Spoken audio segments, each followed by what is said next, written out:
Shalom Bethesda Church. Sebelum saya mulai sharing, katakan bersama dengan saya adalah anak yang paling disayang sama Tuhan. Amin. Hari ini, apa yang akan saya sharing kepada saudara, saya percaya akan memberikan konfirmasi ke dalam hidup saudara. Dan apa yang akan saya sharing hari ini, akan memberikan saudara kekuatan. Dan apa yang akan saya sharing kepada saudara, akan memberikan clarity atau kejelasan tentang apa yang sedang terjadi dalam hidup saudara. Karena firman Tuhan berkuasa untuk mengubahkan segalanya. Saya percaya banyak dari kita pernah mengalami satu kata dari Tuhan dapat menguatkan hidup kita. Satu kata dari Tuhan dapat mengubah arah hidup kita. Satu kata dari Tuhan bahkan dapat mengubah emosi kita. Dan betapa luar biasanya firman Tuhan. Dan saya percaya hari ini bahwa Tuhan ingin membawa saudara ke level yang lebih tinggi lagi. Dalam hubungan saudara dan dalam perjalanan saudara bersama dengan Tuhan. Amin. Saudara siap dengan firman Tuhan? Kita akan buka dalam Efesus 2, ayat yang ke-6 sampai yang ke-7. Di sini dikatakan, dan di dalam Kristus Yesus, ia telah membangkitkan kita juga dan memberikan tempat bersama-sama dengan dia di sorga.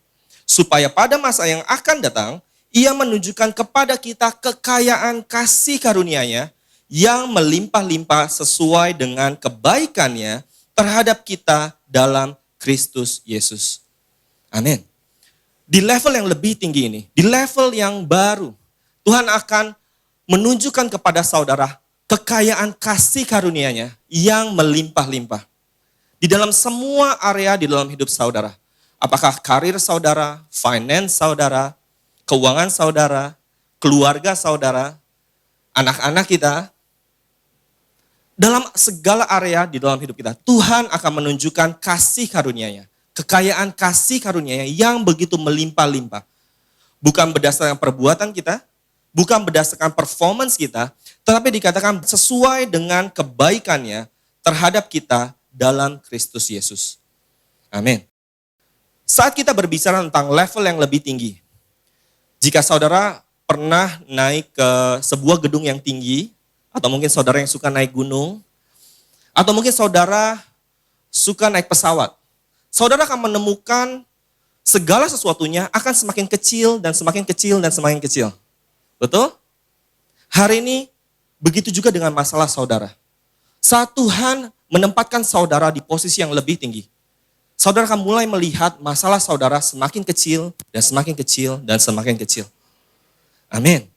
Masalah yang tadinya mempengaruhi saudara, saudara nggak akan lagi terpengaruh oleh karena masalah itu.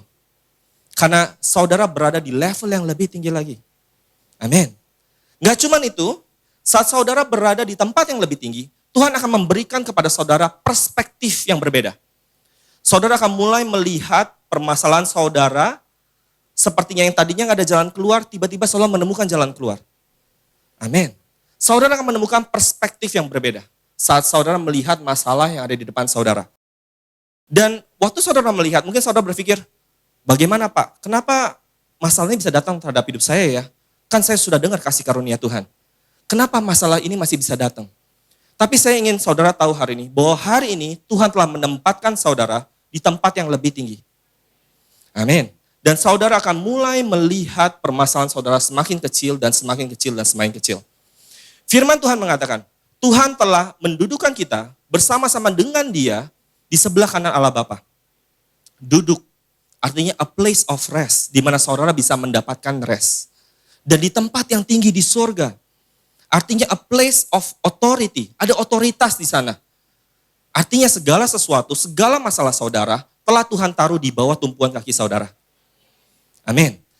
Kita akan buka dalam Efesus 1 ayat 21.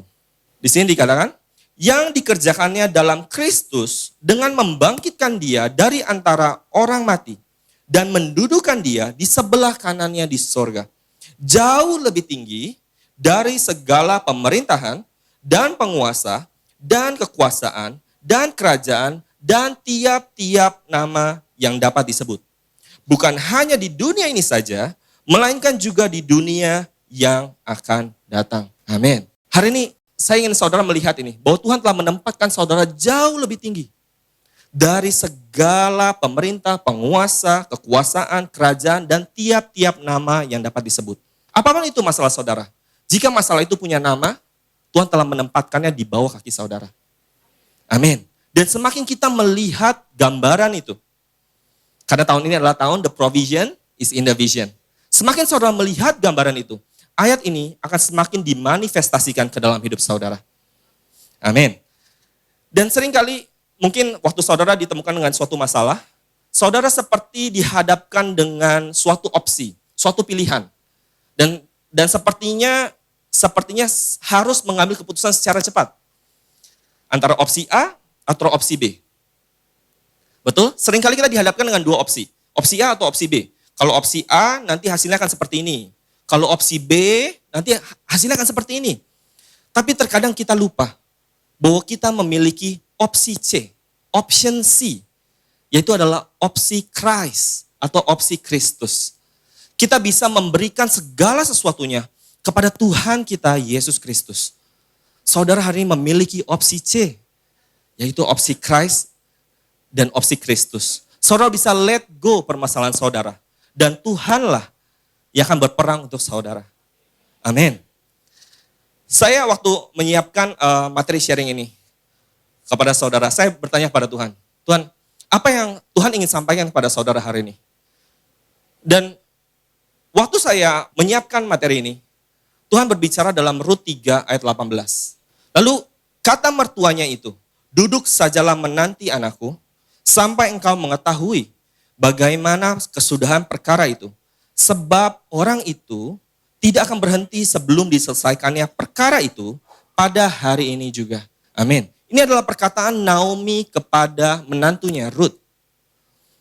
Dia berkata kepada Rut, duduk sajalah menanti anakku, sampai engkau mengetahui bagaimana kesudahan perkara itu. Sebab orang itu, dia adalah Boas yang adalah gambaran Tuhan kita. Tidak akan berhenti sebelum diselesaikannya perkara itu pada hari ini juga. Dan saya merasa ayat ini seperti apa yang Tuhan ingin sampaikan kepada saudara. Dan Tuhan berkata, duduk sajalah menanti anakku, sampai engkau mengetahui bagaimana kesudahan perkara itu. Sebab Tuhan Yesus tidak akan berhenti sebelum diselesaikannya perkara itu pada hari ini juga. Amin. Saudara bisa memberikannya kepada Tuhan Yesus Kristus. Ya, saya mengerti, terkadang sulit sekali untuk kita memberikan kepada Tuhan. Karena kita merasa tanggung jawab itu ada dengan diri kita. Kita harus pegang semuanya, kita harus mengambil keputusan secara cepat. Terkadang bahkan kita kesulitan untuk bernafas. Karena saking ada begitu banyaknya demand, ada begitu banyaknya keputusan yang harus kita ambil. Terkadang kita sulit bernafas, kita terkadang sulit untuk tidur. Apalagi menyangkut orang-orang yang kita kasihi. Keluarga kita, anak-anak kita, orang-orang yang kita kasihi. Dan kita merasa seperti tanggung jawab itu seperti memberatkan kita. Tapi hari ini saya ingin saudara tahu bahwa saudara memiliki opsi C, opsi Kristus. Di mana saudara bisa memberikan segala sesuatunya kepada Tuhan.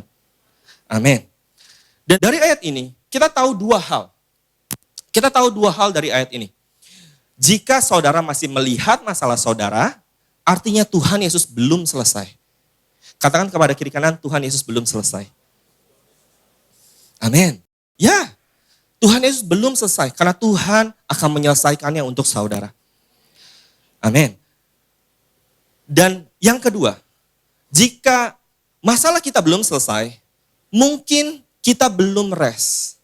Kita masih menggunakan kekuatan kita untuk terus-menerus menyelesaikan masalah kita dengan cara kita, dengan masalah kita, dan kita belum kembali kepada Tuhan. Kita belum memberikan masalah kita kepada Tuhan. Amin. Tapi saat kita ditemukan masalah, saudara nggak hanya punya opsi A dan opsi B. Saudara punya opsi C. Saudara masih ingat bagaimana Musa membawa bangsa Israel keluar dari Mesir? Di mana saat dia di depan Laut Teberau, dia hanya punya dua opsi. Dia kembali ke Mesir, melawan semua tentara Mesir yang mengejar mereka, atau dia harus berenang di Laut Teberau. Tapi apa yang dilakukan Musa adalah, dia ingat kepada Tuhan. Dia masih punya opsi Christ, opsi Kristus. Waktu dia melihat kepada Tuhan, Tuhan membelah laut Teberau di depan Musa. Dan hari ini, Tuhan akan membelah laut Teberau itu di depan saudara. Amin. Betapa luar biasanya Tuhan kita.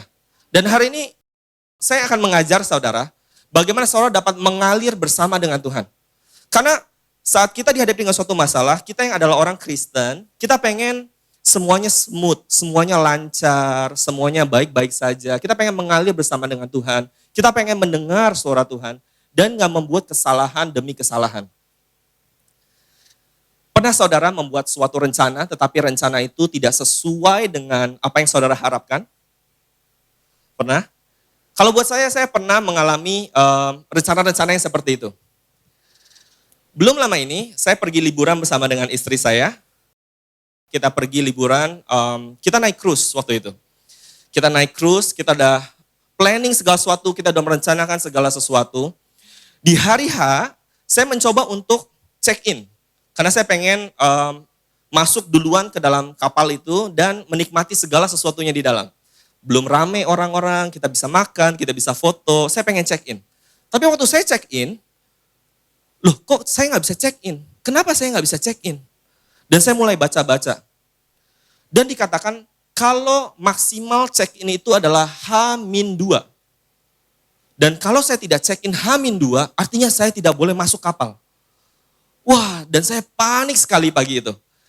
Saya marahin istri saya bilang kenapa nggak ingetin saya panik, saya marah. Dan terkadang saat kita dihadapi dengan suatu masalah, kita seperti itu.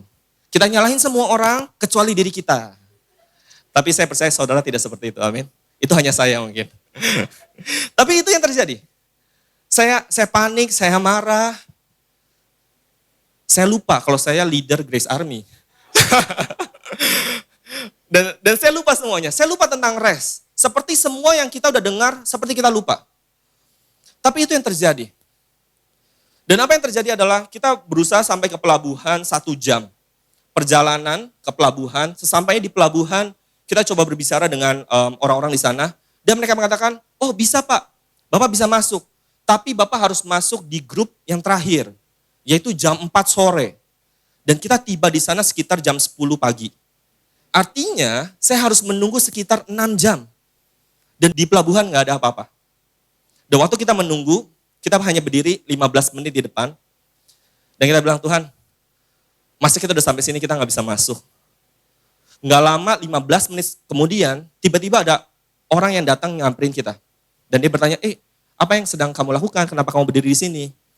Dan kita jelasin segala sesuatunya, kita nggak bisa check in, dan lain segala macam. Dan dia bilang, oke, silakan masuk, ikut aja grup yang pertama, nggak apa-apa. Dan kita masuk di grup yang pertama. Wah, saya ingin saudara tahu, Tuhan adalah Tuhan yang baik. Amin. Terkadang kita menemukan rencana kita begitu berantakan. Dan saya lupa, ternyata pengharapan saya adalah kepada rencana saya, bukanlah kepada Tuhan. Sehingga membuat saya frustrasi. Hari ini jangan gantungkan pengharapan saudara kepada rencana saudara. Tapi gantungkan pengharapan saudara kepada Tuhan. Amin. Dan saya pengen saudara tahu, waktu saya nggak bisa check in, seperti ada pintu yang tertutup di depan saya. Seperti ada pintu yang tertutup. Tapi saya ingin saudara tahu hari ini, semua itu terjadi agar menempatkan saya di tempat yang tepat, di waktu yang tepat. Karena saya melihat ke belakang, saya berpikir, kalau pada saat itu saya bisa check in, mungkin saya udah gak kebagian lagi. Karena itu adalah hari H. Saya mungkin udah kebagian dan mungkin saya akan mengikuti grup yang paling terakhir. Tetapi enggak. Saya gak bisa check in, segala sesuatu berantakan, hanya untuk menempatkan saya di tempat yang tepat, di waktu yang tepat. Saat saudara menemukan pintu yang tertutup di depan saudara, saya ingin saudara tahu bahwa Tuhan sesungguhnya sedang menempatkan saudara di tempat yang tepat, di waktu yang tepat, bertemu orang yang tepat. Amin. Kita buka dalam Yesaya 22 ayat 22. Aku akan menaruh kunci rumah Daud ke atas bahunya. Apabila ia membuka, tidak ada yang dapat menutup. Apabila ia menutup, tidak ada yang dapat membuka. Amin. Jika Tuhan telah membuka pintu untuk saudara, tidak ada seorang pun yang dapat menutupnya. Waktu saudara melihat, Tuhan telah membuka pintu karir di dalam pekerjaan saudara. Mungkin saudara melihat teman saudara, dia cari muka sama bosnya. Saudara berpikir saudara akan kehilangan karir itu. Tapi jika Tuhan telah membukanya, tidak ada seorang pun yang dapat menutupnya. Amin. Dan dari ayat ini kita tahu, seringkali kita berdoa untuk pintu-pintu yang terbuka. Tuhan, saya pengen lihat pintu yang terbuka. Tuhan, saya pengen mendapat pintu terbuka untuk keluarga saya, untuk karir saya, untuk keuangan saya. Tetapi kita lupa bahwa Tuhan beroperasi dengan keduanya. Pintu yang terbuka dan pintu yang tertutup. Dan seringkali kita nggak berdoa untuk pintu yang tertutup. Padahal pintu yang tertutup adalah untuk proteksi saudara. Pintu yang tertutup adalah untuk saudara ditempatkan Tuhan di tempat yang tepat, di waktu yang tepat. Amin. Saya ingin membawa saudara melihat kepada perjalanan pelayanan Paulus. Paulus adalah rasul yang begitu luar biasa. Dia menulis 3/4 dari perjanjian baru di dalam Alkitab. Dan kita hari ini akan melihat perjalanan pelayanan Paulus. Kita buka dalam Kisah Para Rasul 16, ayat yang ke-6 sampai ke-10. Mereka melintasi tanah Frigia dan tanah Galatia. Karena Roh Kudus mencegah mereka untuk memberitakan Injil di Asia. Dan setibanya di Misia, mereka mencoba masuk ke daerah Bitinia. Tetapi Roh Yesus tidak mengizinkan mereka. Setelah melintasi Misia, mereka sampai di Troas. Pada malam harinya, tampaklah oleh Paulus suatu penglihatan. Ada seorang Makedonia berdiri di situ dan berseru kepadanya. Katanya, menyeberanglah kemari dan tolonglah kami. Setelah Paulus berangkat melihat itu, segeralah kami mencari kesempatan untuk berangkat ke Makedonia. Karena dari penglihatan itu kami menarik kesimpulan bahwa Allah telah memanggil kami untuk memberitakan Injil kepada orang-orang di sana. Amin. Dan inilah perjalanan pelayanan Paulus. Dia berjalan, kemudian tiba-tiba nggak dibolehkan untuk memberitakan Injil di sana. Kemudian dia berjalan lagi. Kemudian Roh Kudus nggak membolehkan dia memberitakan Injil di sana. Saya punya gambarnya buat saudara. Kalau saudara lihat, waktu dia sampai di Tarsus, Derbe, kemudian masuk Antiokh, dia turun ke Pirgia. Karena Roh Kudus tidak membolehkan dia memberitakan Injil di sana. Kemudian naik ke Galatia. Kemudian sampai ke Misia, kemudian naik lagi ke Bitinia dan dia turun lagi.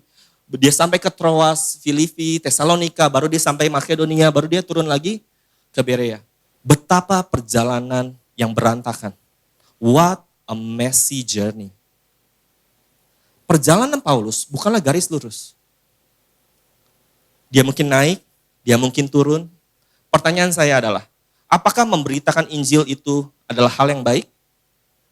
Ya.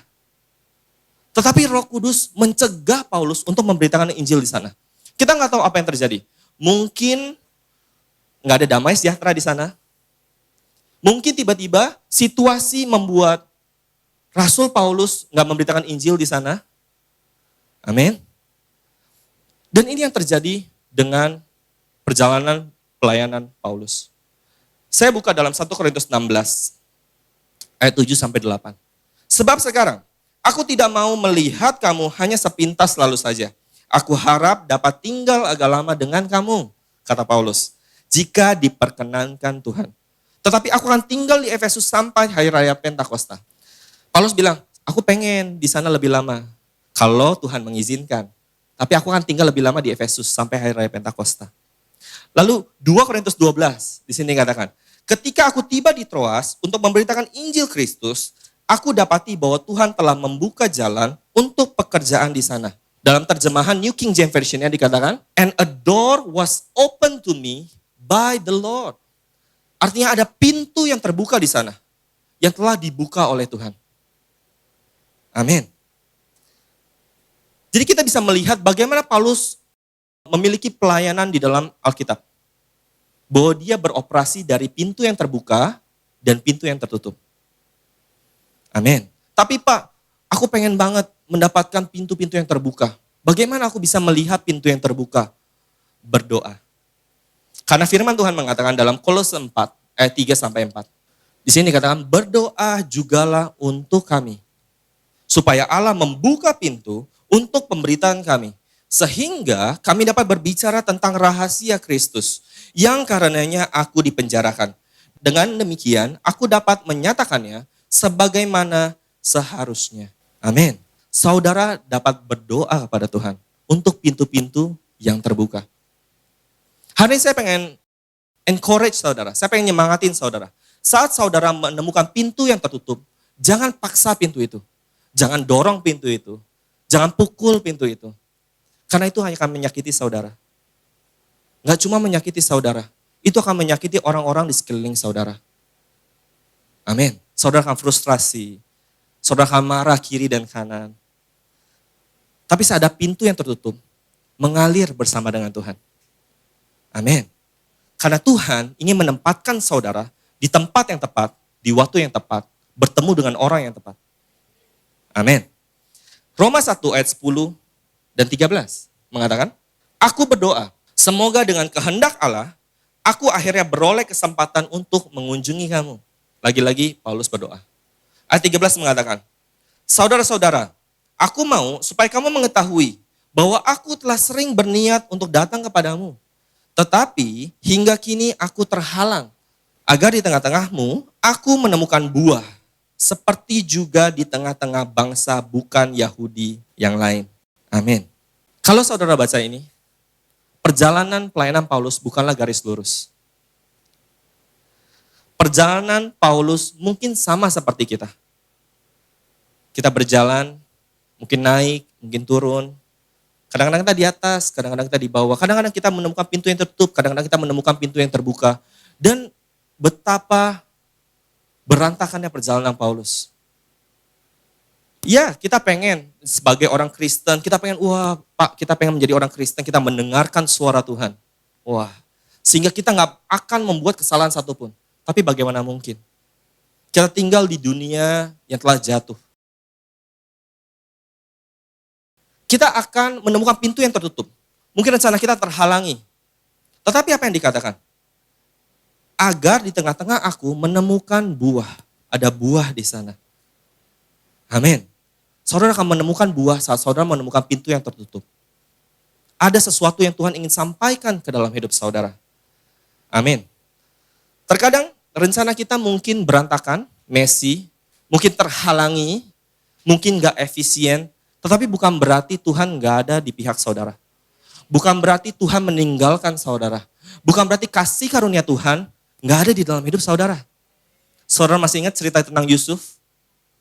Bagaimana Yusuf dipanggil Tuhan pada saat dia masih muda. Dia bermimpi bahwa dia akan menyelamatkan seluruh bangsa dari kelaparan. Tapi saudara lihat bagaimana perjalanan hidup Yusuf. Dia dijual oleh saudaranya. Dia difitnah oleh bosnya. Dia masuk ke dalam penjara. Betapa perjalanan yang berantakan. Tapi setiap saudara menemukan cerita Yusuf, saudara juga akan menemukan di sana bahwa tetapi Tuhan ada bersama-sama dengan Yusuf. Dan apapun yang Yusuf kerjakan, Tuhan akan buat berhasil.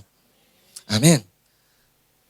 Saat saudara berada di dalam perjalanan hidup saudara, saya ingin saudara tahu, sekalipun gak efisien, sekalipun berantakan, tapi Tuhan tidak akan pernah meninggalkan saudara. Kasih karunia Tuhan tidak pernah meninggalkan saudara. Amin. Jadi apa yang Paulus lakukan? Saya ingin saudara melihat saat Paulus dihadapi dengan pintu yang tertutup dan pintu yang terbuka, apa yang Paulus lakukan? Kita akan belajar dari Kisah Para Rasul 16. Kita akan buka kembali di ayat yang ke-6 sampai ke-8. Dikatakan mereka melintasi tanah Frigia dan tanah Galatia. Karena Roh Kudus mencegah mereka untuk memberitakan Injil di Asia. Dan setibanya di Misia, mereka mencoba masuk ke daerah Bitinia. Tetapi Roh Yesus tidak mengizinkan mereka. Setelah melintasi Misia, mereka sampai di Troas. So dari ayat ini, apa yang sesungguhnya Tuhan ingin sampaikan kepada saudara? Saat saudara dihadapi dengan pintu yang tertutup. Saat saudara dihadapi dengan pintu yang terbuka. Apa yang saudara harus lakukan? Bergerak maju. Sama seperti Paulus. Bergerak maju. Amin. Dan Roh Kudus akan menuntun saudara di setiap langkah hidup saudara. Karena itulah bagaimana Roh Kudus bekerja. Kita sering berdoa, Tuhan, saya ingin Roh Kudus menuntun saya. Tuhan, saya ingin mendapatkan karir yang baik. Tuhan, saya ingin mendapatkan pekerjaan yang baik. Tetapi kita nggak pernah bikin CV kita nggak pernah mengirimkan CV kita. Kita bilang, wah kita kan harus rest Pak. Jadi harus di rumah duduk. Nanti CV itu datang sendiri. Pekerjaan itu datang sendiri Pak ke dalam rumah kita. Enggak. Saat kita berjalan, Roh Kudus itu seperti GPS. Kalau saudara tahu. Kalau saudara pengen pergi dari Kelapa Gading, misalkan saudara pengen pergi ke daerah selatan, saudara masukin. Kita pengen ke daerah selatan. Roh Kudus itu seperti GPS yang akan mengarahkan saudara. Belok kiri, belok kanan, lurus, muter balik. Tapi jika kita diam saja, bagaimana Roh Kudus dapat menuntun kita? Amin. Dan saat saudara berjalan, mungkin terlihat seperti berantakan. Kalau kita boleh lihat gambarnya lagi. Waktu saudara berjalan mungkin ke Firgia, mungkin Galatia, Misia, Bitinia, ke Troas. Tapi itu menuntun saudara ke Makedonia. Di mana ada orang membutuhkan Rasul Paulus di sana. Jadi sesungguhnya apa yang terjadi saat kita berjalan? Sekalipun ada pintu yang tertutup, tapi saudara akan semakin lama, semakin dekat dengan tujuan saudara. Amin. Saat saudara berjalan, saudara akan semakin lama, semakin dekat dengan tujuan saudara. Amin. Sama seperti Paulus, dia berjalan, dia semakin dekat ke Makedonia. Karena ada orang di sana yang membutuhkan Rasul Paulus. Dalam ayat yang ke-9, juga dikatakan, pada malam harinya, tampaklah oleh Paulus suatu penglihatan. Ada seorang Makedonia berdiri di situ dan berseru kepadanya. Katanya, menyeberanglah kemari dan tolonglah kami. Waktu Rasul Paulus berada di Troas. Setelah Paulus melihat penglihatan itu, segeralah kami mencari kesempatan untuk berangkat ke Makedonia. Karena dari penglihatan itu, kami menarik kesimpulan bahwa Allah telah memanggil kami untuk memberitakan Injil kepada orang-orang di sana. Amin. Dan aku percaya ini, sering kali kita maunya, Tuhan aku pengen langsung ke tujuan kita. Langsung kecapai ke sana. Kita pengen langsung kepada tujuan kita. Tapi saat Tuhan membawa kita memutar, ada pintu yang tertutup di sana. Kita bertanya, Tuhan kenapa ada pintu yang tertutup di sana? Dan perjalanan kita seperti berantakan. Tapi sesungguhnya perjalanan kita bukanlah perjalanan yang sia-sia. Amin. Perjalanan kita bukanlah perjalanan yang sia-sia. Saat saudara melihat perjalanan saudara mungkin berantakan, jangan condemn diri saudara. Jangan hakimi diri saudara. Apa iya ini kesalahan aku. Karena aku telah melakukan A, aku melakukan B. Ini karena aku salah jalan nih. Harusnya belok kiri atau belok kanan. Tapi aku lurus gitu. Mungkin aku salah. Tapi jangan condemn diri saudara. Jangan hakimi diri saudara. Amin. Karena perjalanan saudara akan menempatkan saudara di tempat yang tepat, di waktu yang tepat. Saudara akan semakin lama, semakin dekat dengan tujuan saudara. Amin. Kalau saya boleh kasih saudara quote, saya akan quote begini. The true calling is in the journey, not in the destination. The true calling is in the journey, not the destination. Waktu bangsa Israel menolak masuk tanah perjanjian. Gak bisa Tuhan, di sana raksasa, ada kubu-kubu yang besar di sana. Tuhan mengatakan apa? Bahwa mereka gak akan masuk ke dalam tanah perjanjian. Tuhan membawa mereka ke padang gurun selama 40 tahun. Dan generasi itu tidaklah masuk ke dalam tanah perjanjian. Tapi di mana Tuhan? Tuhan berada bersama-sama dengan mereka. Tiang awan, waktu mereka siang hari. Tiang api, waktu mereka ada di malam hari untuk menghangatkan mereka. Tuhan ada di sana. Tapi Tuhan tahu nggak kalau mereka nggak akan masuk tanah perjanjian? Tahu. Karena the true calling bukanlah in the destination, tapi in the journey. Waktu saudara terpaku kepada destinasi saudara, saudara nggak lagi enjoy. Saudara pengen cepat-cepat capai kepada tanah perjanjian. Saudara pengen cepat-cepat mengambil berkatnya. Tapi saudara lupa kepada Tuhan. Bahwa Tuhan senang untuk berbicara kepada saudara. Tuhan senang untuk membangun hubungan bersama dengan saudara. Dan percayakan kepada Tuhan. Karena Tuhan tahu yang terbaik untuk saudara. Dia akan menuntun saudara dari pintu yang tertutup dan pintu yang terbuka. Amin. Waktu saudara bilang, Pak, saya pengen cari pintu yang terbuka. Bagaimana saya menemukan pintu yang terbuka, Pak? Saya pengen menemukan opportunity yang baik. Saya ingin mendapatkan kesuksesan yang baik. Apa yang harus saya lakukan? Bagaimana saya menemukan pintu yang terbuka? Saudara mau tahu? Yohanes 10, ayat yang ke-9, Tuhan Yesus mengatakan ini, Akulah pintu. Barang siapa masuk melalui aku, ia akan selamat dan ia akan masuk dan keluar dan menemukan padang rumput. Saudara bilang, Tuhan, Pak, saya pengen cari pintu yang terbuka. Tuhan mengatakan, akulah pintu. Saudara menemukan Yesus, saudara akan menemukan pintu yang terbuka. Amin. Dan dikatakan apa? Kita akan masuk, kita akan selamat, dan kita akan masuk dan keluar. Dan menemukan padang rumput. Saudara akan menemukan opportunity di sana. Saudara akan menemukan pintu yang terbuka di sana. Amin. Jangan fokus dengan pintu yang terbuka, tapi lihat, pandang Yesus. Dan saudara akan menemukannya. Karena Tuhan selalu ada bersama-sama dengan saudara. Amin. Roma 10 ayat 3-4 mengatakan, untuk Dia, penjaga membuka pintu dan domba-domba mendengarkan suaranya. Dan Ia memanggil domba-dombanya masing-masing menurut namanya dan menuntun keluar. Jika semua dombanya telah dibawanya keluar, Ia berjalan di depan mereka dan domba-domba itu mengikuti Dia karena mereka mengenal suaranya. Dikatakan Tuhan mengenal setiap nama saudara. Artinya ini adalah personal. Mungkin ada hal-hal yang kita gak pernah ceritakan kepada teman kita atau keluarga kita. Tapi Tuhan mengetahui segala sesuatu tentang saudara. Dan Dia mengasihi saudara. Bahkan jika saudara keras kepala, Tuhan akan kasih mimpi buat saudara. Tuhan akan berbicara kepada saudara melalui bahasa yang saudara dapat mengerti. Karena Dia begitu mengasihi saudara. Dan saudara mengenal suara Tuhan. Saudara buka Alkitab saudara dan biarkan Tuhan berbicara kepada saudara melalui firman-Nya. Amin. Terkadang kita pengen melihat blueprint. Blueprint yang Tuhan ciptakan. Tuhan kenapa begini, kenapa gitu. Langsung aja Tuhan intinya. Kita pengen lihat destinasinya.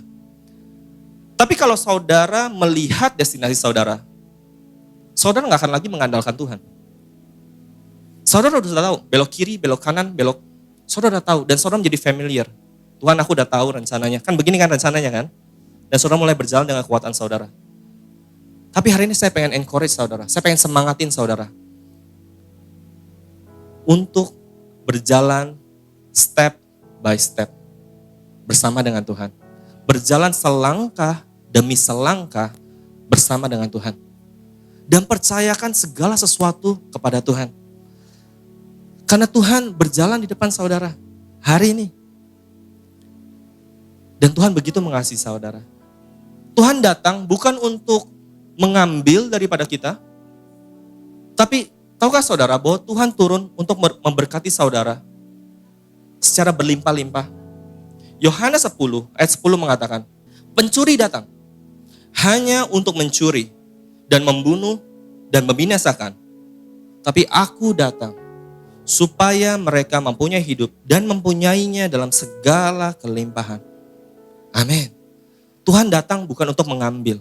Jika saudara melihat, wah Tuhan mengambil daripada aku, Tuhan pengen kasih aku pelajaran. No, itu bukanlah apa yang Alkitab katakan. Karena Tuhan hari ini datang untuk memberkati kita berkelimpahan. Kenapa saya sakit Pak? Sesungguhnya Tuhan gak pernah memberikan sakit penyakit. Itu adalah si iblis. Karena Tuhan datang bukan untuk mengambil kesehatan kita. Kita gak pernah menemukan Tuhan datang di bumi ini, kamu terlalu sehat, terima. Lepresi, terima. Sakit, enggak. Tuhan selalu datang menyembuhkan. Amin. Tuhan gak pernah melawan kita. Tuhan selalu ada di dalam pihak kita. Dan Dia mengasihi kita. Dia datang untuk agar kita memiliki kehidupan dalam segala kelimpahan. Amin. Saudara tahu, Tuhan mengatakan aku adalah gembala yang baik. Dan Dia berjalan di depan kita. Saat Tuhan berjalan di depan kita, sesungguhnya kenapa Alkitab mengatakan Tuhan berjalan di depan kita? Karena Tuhan telah menyiapkan jalan untuk kita bisa berjalan. Sama seperti seorang presiden yang ingin datang ke negara yang lain. Let's say kita bilang presiden Indonesia. Kemudian dia pengen pergi ke Australia. Maka akan ada orang di sana yang dikirim ke Australia untuk menyiapkan segala sesuatunya. Sehingga saat presiden datang, dia hanya perlu jalan, duduk, salaman, dan dia mengikuti semua rangkaian acara. Dan itulah Tuhan kita. Dia menyiapkan jalan untuk saudara berjalan. Saudara gak perlu menyiapkan jalan untuk hidup saudara. Karena Tuhan telah menyiapkan jalan untuk hidup saudara. Bukan berarti tidak ada tantangan. Bukan berarti tidak ada masalah. Tapi Tuhan ada di sana untuk saudara. Dan dia berjalan di depan saudara. Sekalipun terlihat berantakan, tetapi Tuhan tidak pernah meninggalkan saudara. Kasih karunia Tuhan tidak pernah meninggalkan saudara. Dan aku akan tutup dari Yohanes 10 ayat yang ke-11. Tuhan mengatakan, akulah gembala yang baik. Gembala yang baik memberikan nyawanya bagi domba-dombanya. Tidak ada gembala yang menyerahkan nyawanya demi dombanya. Hanya Tuhan Yesus Kristus. Dan saudara tahu, terkadang saat kita berjalan, kita jatuh, kita membuat kesalahan, dan kita berpikir karena kesalahan kita, maka kita gak bisa lagi menggapai mimpi kita. Atau kita gak bisa mencapai destinasi kita. Tapi Alkitab ini mengatakan, Tuhan adalah gembala yang baik. Dan dia udah menyerahkan nyawanya, membayar setiap kesalahan kita. Membayar saat kita jatuh, Tuhan bilang, aku adalah gembala yang baik. Aku tanggung di atas kayu salib. Sehingga saudara dapat berjalan selangkah demi selangkah. Saudara bisa percayakan segala sesuatu kepada Tuhan. Karena adalah Tuhan yang mengasihi saudara. Amin. Jangan menilai hubungan saudara bersama dengan Tuhan berdasarkan journey saudara, berdasarkan perjalanan hidup saudara. Sekalipun perjalanan saudara gagal, perjalanan saudara mungkin kotor, mungkin berantakan, messy, tapi Tuhan udah bayar dengan nyawanya di atas kayu salib. Hari ini saya pengen encourage saudara. Jangan paksa pintu itu untuk terbuka. Jangan dorong pintu itu untuk terbuka. Tetapi mengalirlah bersama dengan Tuhan. Amin.